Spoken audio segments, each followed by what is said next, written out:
1910, Japan. Girl walked backwards for a year after her brother died. It began on a cold autumn evening in 1910. The air in the village carried the sharp bite of the coming winter, and the streets were cloaked in silence except for the distant ringing of a temple bell. Inside one small wooden house, a family's world was breaking apart. The boy, only 12, lay still beneath a thin blanket. His breaths had grown shallow over days of fever, each one weaker than the last. His sister, barely 10, sat at his side, clutching his hand. She whispered his name again and again, as if her voice alone could keep him tethered to life. But that night, as the lanterns flickered low, his chest rose once more, and then no more. The room froze in stillness. The father bowed his head. The mother let out a sound so raw it seemed to tear the night in two. And the girl, silent, trembling, simply stared at her brother's face, her small body shaking in the shadows. From that moment, she changed. The next morning, the villagers gathered to mourn.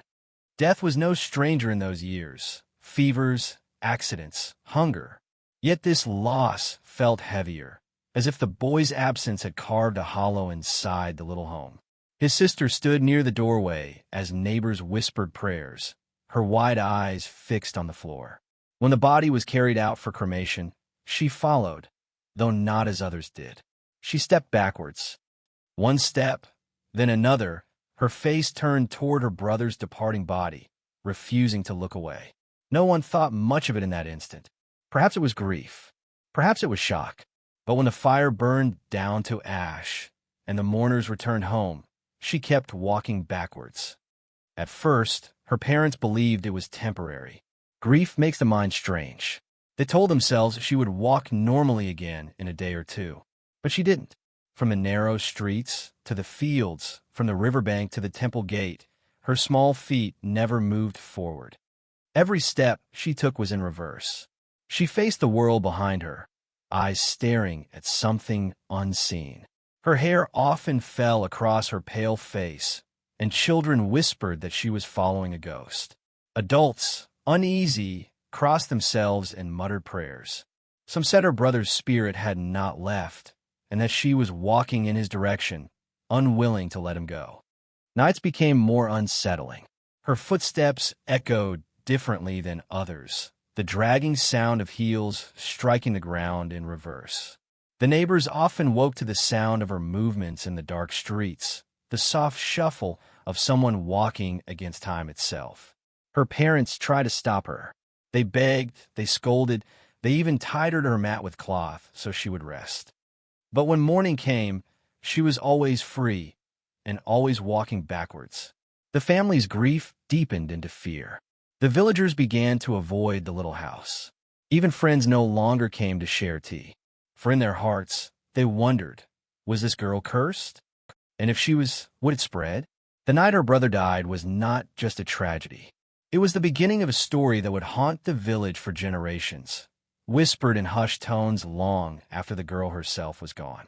The girl's backward steps soon became more than just a strange sight. They became a story. By the second week, the entire village knew. Farmers in the fields spoke of her as they worked the soil. Mothers hushed their children when they asked why the girl moved that way. The market sellers paused mid-bargain when she passed, her pale figure drifting like a shadow, her eyes fixed on something no one else could see. At first, pity softened the whispers. She has lost her brother, they said. Grief makes the heart wander. But as the days stretched into weeks, pity turned to fear. Fear has a way of spreading faster than truth, and soon it carried a different name, curse. The elders gathered outside the temple, smoking pipes as they exchanged theories.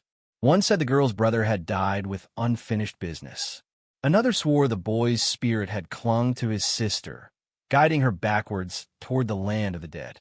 Others whispered darker things, that the girl had made a pact, that she had looked too long into the fire as her brother's body burned, and something had followed her home. Every night, the rumors deepened, and every morning, the girl walked, always backwards, always silent. Children, once her friends, now scattered when they saw her coming. They said her eyes looked different, as if they reflected a world behind the world. One boy swore he saw her whispering into the wind, as if answering a voice that only she could hear. The older villagers muttered that it was dangerous to cross her path. If her shadow touched yours, they said, misfortune would soon follow. And when an old man fell from a ladder and broke his leg, the gossip grew sharper. Hadn't she passed by his house the very morning of the fall? It did not matter that accidents had always happened. Now, every stumble, every cough, every sickly cow was traced back to her backward steps. Her parents carried shame like a weight on their shoulders. Neighbors no longer greeted them. Invitations to gatherings stopped. At the well, women lowered their voices when a mother appeared. The father began walking with his head down, unable to bear the stairs. They tried everything to bring her back. Rice offerings at the temple, prayers whispered into incense smoke. Once, in desperation, the father shouted at her, demanding she walk forward like others. But she only blinked, her expression empty, and stepped back again, heel first, as though time itself had reversed inside her. The village priest was called. He arrived one cold morning, beads clutched tightly in his hand, chanting as he sprinkled holy water over the girl's bowed head. The family knelt, hopeful. But when the prayers ended, she stood and walked backwards out of the room. The priest's face darkened. His words were careful, but they chilled the family to their bones. If she continues, the spirit may not release her. From then on, the whispers grew heavier. The people no longer called her strange. They called her marked. And in a village where silence carried further than sound, being marked was more dangerous than death. It began with that single night after her brother's death, but the first steps backwards grew into something more deliberate, almost ritualistic.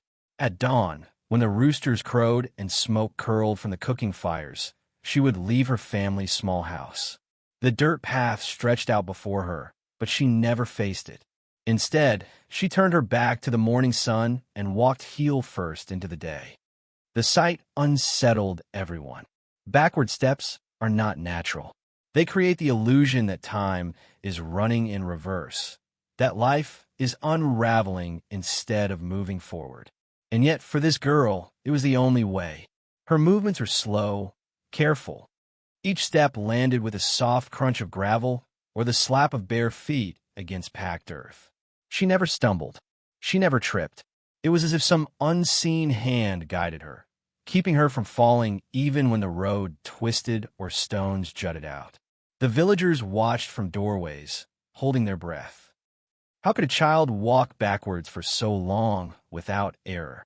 Even the smallest boy, trying to imitate her, tripped after a few steps. But she glided, her eyes fixed straight ahead on what was behind her. At first, her parents thought she might stop if they ignored it. They begged her to walk forward. They even tried trickery, turning her body around, placing her feet so she faced the right way. But the moment they let go, she twisted herself back and stepped behind once more. One night, her mother sat awake, watching her sleep. The girl's face was calm, peaceful. Yet even in her dreams, her legs twitched as though walking. The mother wept, realizing her daughter's body belonged to a rhythm she could not break. But it wasn't only the walking. There were other signs. When she passed by the old wooden shrine at the edge of the fields, the crows gathered. They circled overhead, their cries echoing through the sky. Some swore they never saw such birds before the boy's death. Now, wherever she walked, they followed. And then came the footprints. Children whispered about them. In the damp earth after rain, her backward steps seemed deeper, darker, as though pressed by more than just her weight. Some claimed they lingered longer than anyone else's, refusing to fade even as the wind swept dust across the ground. One afternoon, a group of boys decided to test her. They placed stones and sticks in her path, hoping she would stumble. She kept walking backwards, never once striking a trap.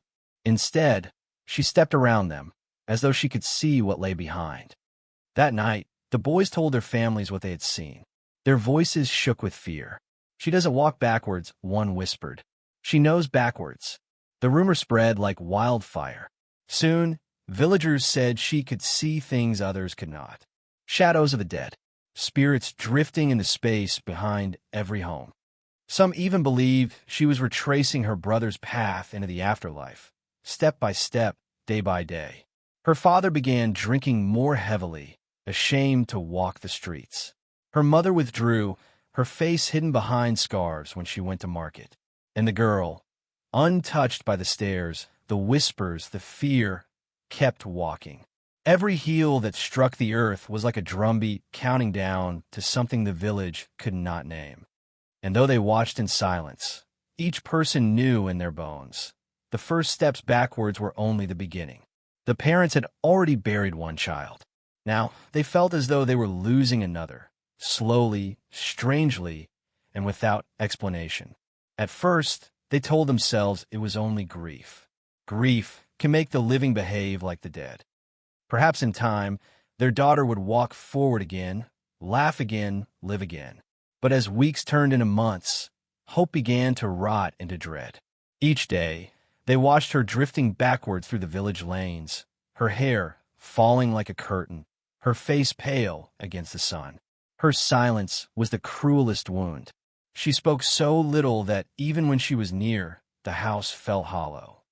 Her father tried anger. He shouted at her, his voice cracking through the paper walls of their small home. "Enough! Walk like the living, not the dead." His words trembled with rage, but beneath them was fear. Fear of whispers, fear of shame, fear of something he could not name. She did not answer. She only stepped backwards out the door, her small frame fading into the dusk. That night, he drank until his hands shook. His cup rattled against the wooden floor, the smell of sake thick in the air. To the mother, it was a sound worse than silence, the sound of a man breaking. The mother, unlike her husband, tried tenderness. She would kneel before the girl, cupping her face in trembling hands. "Please," she whispered, tears streaking her cheeks. "If you love me, walk forward." The girl's eyes softened for a moment, as if she understood.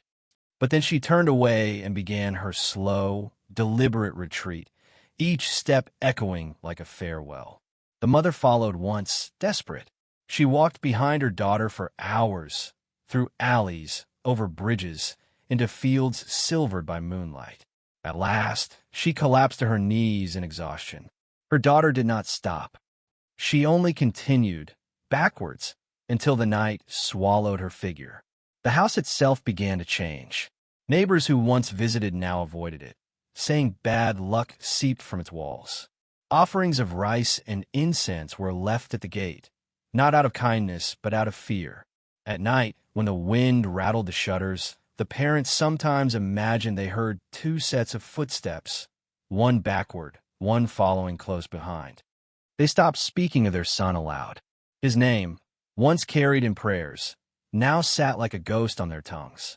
They feared that even remembering him might feed whatever force had gripped their daughter. One evening, after weeks of silence, the father broke. He told his wife they must send the girl away. Perhaps to relatives in another village. Perhaps to a monastery, where monks could pray the curse out of her. His voice was low, filled with shame, as though he were plotting betrayal. The mother refused. "We lost one child," she said. "We will not abandon another." They argued until the lantern burned low. Their words cracked like glass in the darkness, each syllable heavy with grief neither could carry alone. The girl, as always, gave no sign she heard them. She only stood in the doorway, her thin figure outlined by moonlight. For a moment, her parents thought she might finally step forward into their arms. But then she lifted her foot, heel first, and retreated into the night once more. And in that moment, her parents knew they were not just fighting grief. They were fighting something far larger, something that had already taken their son and was slowly taking their daughter too. By spring of 1911, the whispers had become unbearable. The girl's backward wandering was no longer just an oddity. It was a threat, a shadow on the entire village. Mothers tugged children away from the path when she appeared. Farmers crossed fields rather than share a road with her. At last, the parents did what desperate families always do. They went to the priest. The temple stood on a hill above the village, its wooden beams darkened by centuries of smoke and weather. The father climbed the stone steps with his wife beside him, their faces drawn tight with worry. In his hands, he carried offerings, rice, incense, and coins, tokens of devotion and bribes for mercy. Inside, the air smelled of old wood and candle wax. The priest sat cross-legged before the altar, his beads clicking softly as he prayed. He was a stern man, his face marked with deep lines, his voice always calm, measured, final. The father bowed deeply and told their story. Of the brother's death, of the girl's backward steps, of the shame that now smothered their family. His words cracked as he begged the priest to help. The priest listened in silence. When the father's voice trailed off, the temple grew still, the only sound the hiss of incense. At last, the priest shook his head. "This is not the work of prayer," he said quietly. "The dead are restless, but your daughter is the one who keeps them so." The mother fell to her knees. "Please," she cried, "she is only a child. Tell us what to do. Tell us how to save her." But the priest's eyes hardened. Some spirits do not wish to be saved, and some children are chosen to carry them. The refusal spread like fire through the village.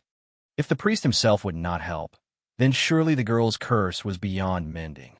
To many, it confirmed their deepest fear, that she was not just touched by grief, but possessed. The family returned home broken. The father's shame deepened into rage. He struck the walls with his fists. He cursed the priest, cursed the neighbors, cursed even the son who had died.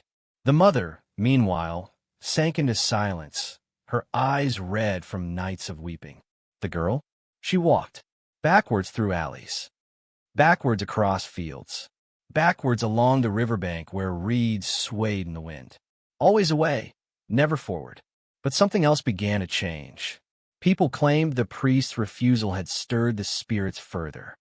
Strange things were whispered, lamps flickering without wind, doors creaking open at night, dogs howling when she passed. One woman said she saw the girl pause at the edge of the graveyard, bow her head, and smile at something no one else could see. Others swore her steps had grown faster, as if time itself was pulling her towards something unseen. One evening, the father returned to the temple, drunk and desperate. He slammed coins on the altar, demanding the priest act. The priest rose, his calm gone, his voice sharp. "You asked me to save her," he said. "But what if saving her means losing her completely? Are you prepared for that?" The father could not answer. The next morning, villagers noticed something chilling. For the first time, the girl had not walked the usual paths of the village. Instead, her backward steps led only in one direction, toward the temple on the hill, as if she was walking toward the very man who had refused to help her. By summer, nearly a year had passed since the brother's death, and still, the girl walked backwards. The seasons shifted around her. Snow had melted into muddy spring, which gave way to fields of green. Yet nothing about her changed. Her body grew thinner, her skin paler, her silence deeper. Each day, she traced the village roads in reverse, her steps the only constant rhythm in a place now filled with unease. The villagers began calling her the Shadow, not to her face, but in hushed tones when the lanterns burned low. To them, she was no longer a child. She was a reminder that death never leaves, that grief clings, that curses spread. At dusk, the streets belonged to her. As families gathered indoors, shutters closed tight, her lonely figure drifted past.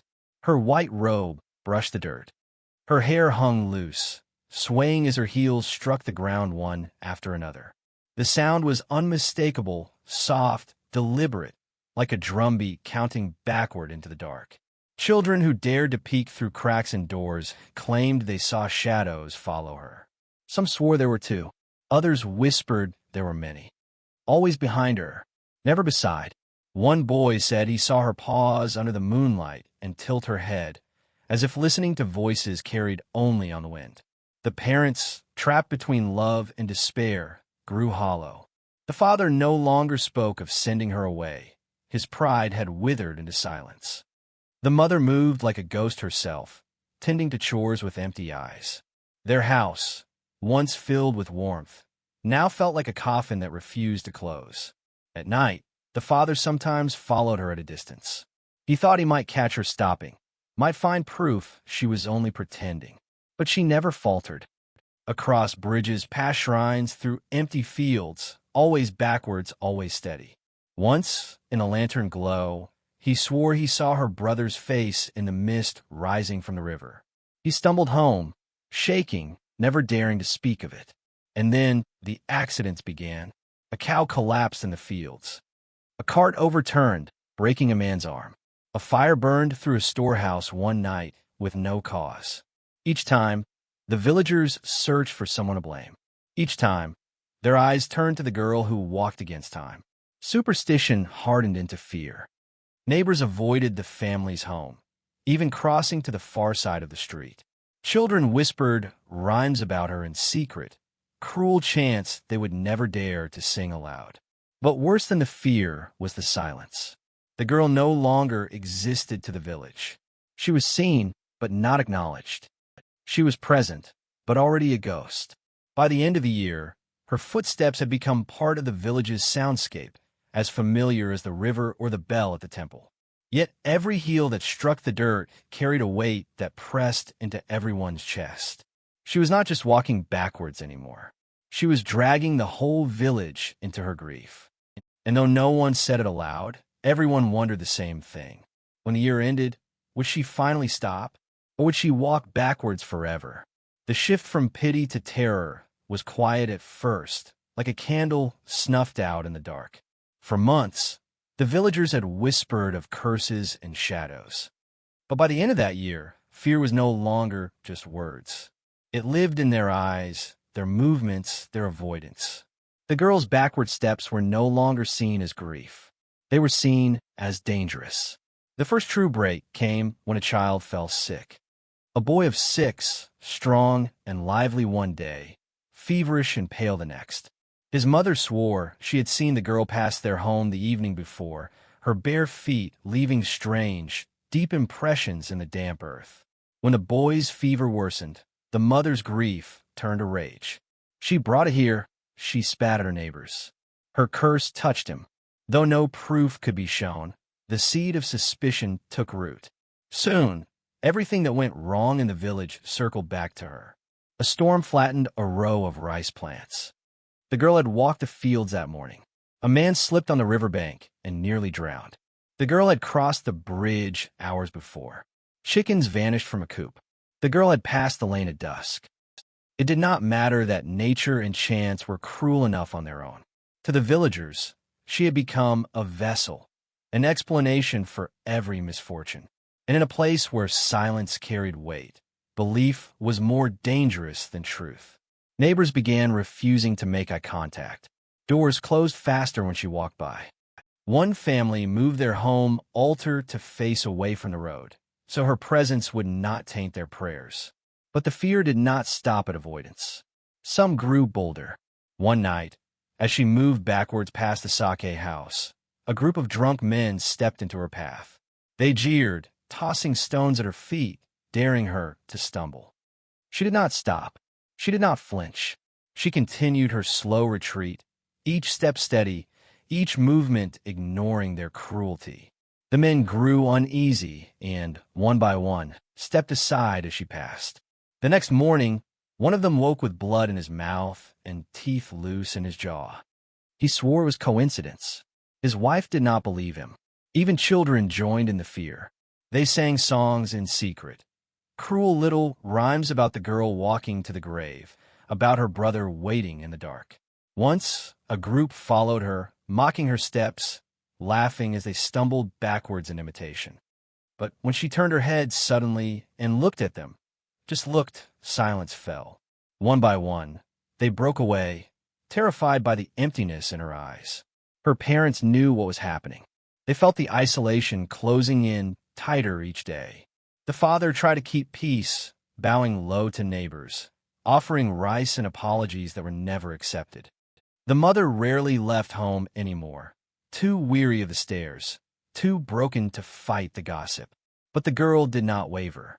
She walked as she always had, her steps in reverse, her eyes fixed on something behind her. The villagers told themselves she was cursed. But deep down, in the silence of their rooms, a darker thought took hold. What if she was not cursed at all? What if she was leading something back to them?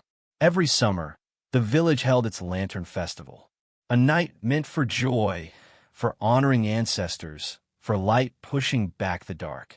Families hung glowing paper lanterns outside their homes. The river shimmered with hundreds of floating candles, drifting like stars across the water. But in 1911, the festival carried a weight of unease. For weeks, villagers had argued whether to even hold it. Some feared the girl's presence would spoil the sacred night. Others whispered that without the ritual, the ancestors might grow restless. In the end, tradition won. The festival would go on, but it would not be the same. As dusk fell, the air was thick with the smell of grilled fish and sweet dumplings. Laughter rippled through the streets, forced and uneasy, as families tried to pretend life was as it once had been. Lanterns swayed in the summer breeze, their colors glowing like warm fireflies. And then she appeared, the girl, walking backwards down the lantern-lit path. Her presence silenced the street. The music faltered. The laughter shrank. Only the steady sound of her heels striking the earth remained, sharp and deliberate against the hush. The lanterns seemed dimmer as she passed, their glow bending oddly against her pale figure. Some villagers turned away, clutching their children close. Others stood frozen, unable to move, as if her slow retreat was pulling them into her gravity. She walked straight through the heart of the festival, past stalls of food and rows of candles, past the priest himself who stood rigid by the temple gate. Not once did she stumble. Not once did she look around. Her gaze was fixed behind her, on the darkness where the lantern light ended. Then something happened no one forgot. At the river, where families were releasing paper lanterns onto the water, the girl stopped. She stood at the edge, the glow of 1,000 flickering lights reflecting in her blank eyes. Slowly, she lifted her hand and reached out, not forward but behind her, stretching into the air as though someone stood there just out of sight. The crowd gasped. Some swore they felt a chill pass through them, like cold hands brushing their skin. And then, as the villagers watched in stunned silence, one lantern on the river flickered and sank beneath the surface. Then another, and another. Within moments, a line of lanterns extinguished, snuffed out as if something invisible was walking across the water in her direction. Panic rippled through the crowd. Mothers clutched children. Men muttered prayers. The priest shouted for calm, but his voice shook. The girl lowered her hand, turned slowly, and began her backward walk once more, away from the river, away from the lanterns, into the dark streets of the village. No one followed her. No one spoke. They only stared at the line of dark water where the lanterns had died, a black scar across the glowing river. From that night on, the whispers grew sharper. The girl was no longer just cursed. She was a harbinger, and the villagers knew, with a terror that left them sleepless, that something had shifted forever. After the festival night, silence took root in the village. Not the ordinary silence of fields after dusk, or the gentle quiet of winter snow. This was a heavy silence, a silence born of fear. No one spoke of the girl openly anymore. Her name faded from conversation, replaced by lowered voices and glances over shoulders. Even children, once bold with cruel rhymes, fell mute when she passed. They hid their eyes, as if looking too long might invite something into their homes. The girl herself remained unchanged. She walked as she always had, each step deliberate, each movement backwards. But after the river, something in her seemed sharper, her body thinner, her face paler.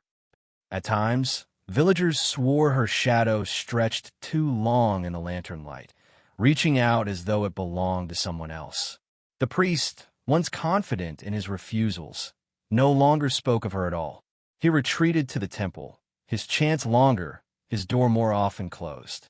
Some nights, villagers claimed they heard the bell toll when no one had pulled the rope. They said it was his warning, a desperate attempt to hold back what followed her. The parents bore the weight in silence. The father rarely left the house. His hair grayed too quickly, his back bent under invisible burden. The mother's eyes grew hollow, her hands always trembling, as though she too walked with ghosts. They no longer begged their daughter to change. They no longer pleaded with priests or neighbors. Instead, they moved around her quietly, like mourners waiting for a second funeral. One evening, when the wind carried the smell of rain, the girl did something different. She stopped in the center of the street and stood still. She did not walk forward. She did not step back. She only waited, her body rigid, her head tilted as though listening. Neighbors watching from their shutters held their breath. For a moment, the silence was unbearable. And then, without warning, the lanterns along the street flickered and died. One by one, each flame snuffed out until the village lay in near darkness. When the lights returned, candles relit, lamps sparked back to life, she was gone. But her footprints remained. Backward steps pressed deep into the dirt, vanishing into the shadows at the edge of the road. The fear grew unbearable after that. Some villagers wanted her driven out. Others argued that to banish her would only unleash worse misfortune. So the people compromised in the way fear often forces. They ignored her. Doors stayed locked when she passed. Windows shuttered. Families whispered prayers and hoped she would keep walking, keep retreating into her strange, endless journey. By winter, the village seemed divided in two worlds, one of the living, one of the backward girl. She belonged to neither fully, yet touched both with every step. And then, one night near the year's end, she simply disappeared. No one saw her leave. No one saw her return. Her parents said nothing, though their silence suggested they knew. All that remained were faint heel prints in the snow, trailing away from the house, and ending abruptly at the frozen river. The silence that followed was not relief. It was heavier, deeper, as though the village itself was holding its breath. And the people knew that her backward steps had not ended. They had only gone somewhere they could no longer see. Years passed, but the story of the girl never faded. Her absence became its own presence.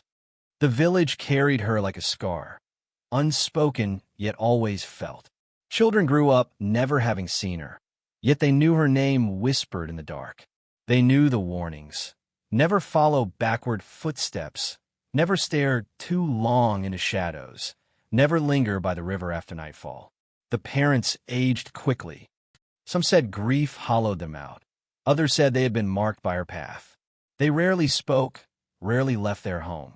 When they died, quietly, one after the other, the house stood empty for years, avoided by all. Neighbors claimed footsteps echoed inside at night. Always soft, always moving in reverse. Travelers who passed through the village carried fragments of the tale with them. Soon, it spread beyond the fields and mountains, across towns and provinces. Each telling changed the details.